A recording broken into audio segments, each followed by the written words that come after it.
Hi. So in this video, I'm going to introduce the stochastic dominance. So first, let's take a look at what does first order stochastic dominance mean. Okay. So first order stochastic dominance. Okay. So there are two distributions, f and g. Okay. Let's say fx and gx. So f first order stochastically dominates g.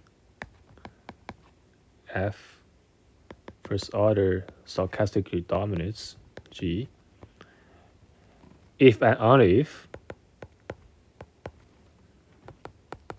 fx is less or equal to gx for all x. Okay.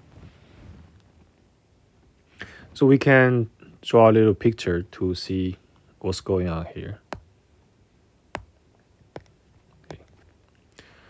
So this is their CDFs, and this is x. Okay.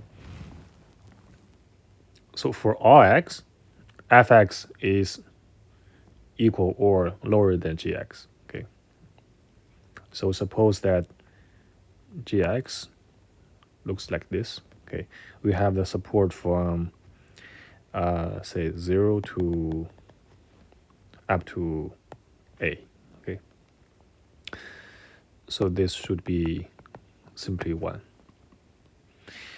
Okay, so this is gx, right? So fx for all x, this value of fx should be either equal to gx or lower than gx, right? So we can draw something like this. Okay, so this is fx. Okay, that's it. This is the first order stochastic dominance. Okay. Okay, so let's take a look at a very basic theorem for the first order stochastic dominance. Okay, so theorem.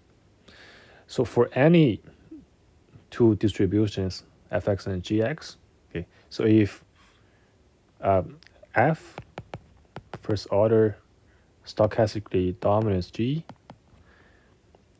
if and only if the decision maker weakly prefers f to g under every weakly increasing utility function u. Okay. So a decision maker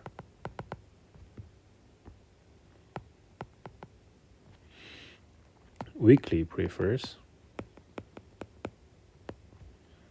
f to g under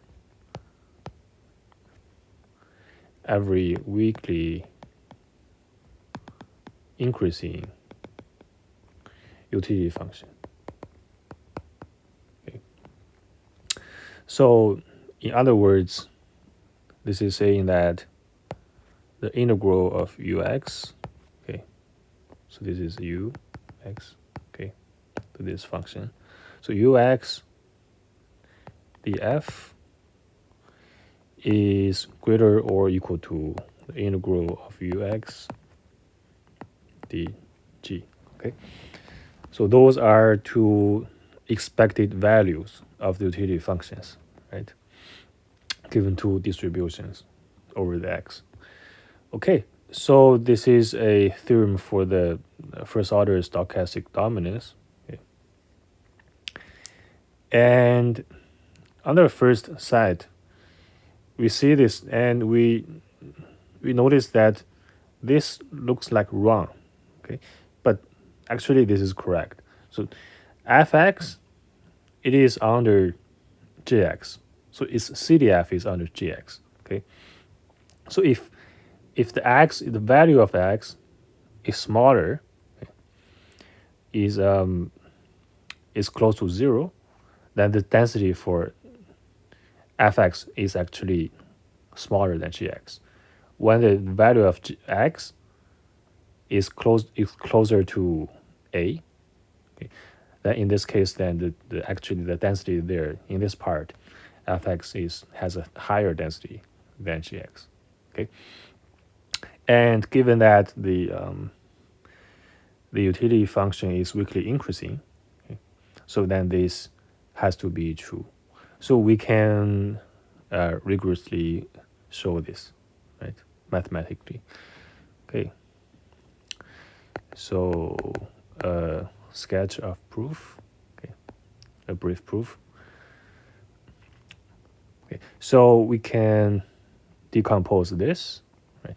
Actually, we simply calculate this integral, right, by the integration by parts, right? So such as for example, on the left hand side here, so we have this from 0 to a, right? So actually it holds for all the supports, right? So we simply use this support here from 0 to a without loss of any generality. So from 0 to a, then ux df integral by parts, right? So this should be equal to ux times fx, and this is evaluated from 0 to a minus the integral from 0 to a u prime x, which is the derivative of ux, right? So of course we assume that this u is continuous, right, and is weakly increasing as well. So u prime x times fx dx, right? So this is simply from the integral by parts. Okay. All right. So, and we can see that. Okay. So f of a is 1, right? Fx, fa and ga, they're both 1. Okay. So this part, the first part, is simply u a, right? Because f0 is 0. Okay, so this is simply ua. Okay, and then minus 0 to a u prime x f x dx. Okay, so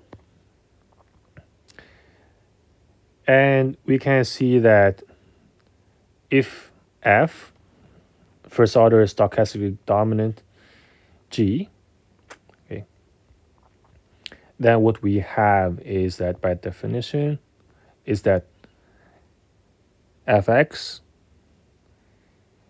which is f for all x, fx is lower or equal to gx, right? So it means that this, right, we can correspondingly write the other part, right, on the right hand side, which is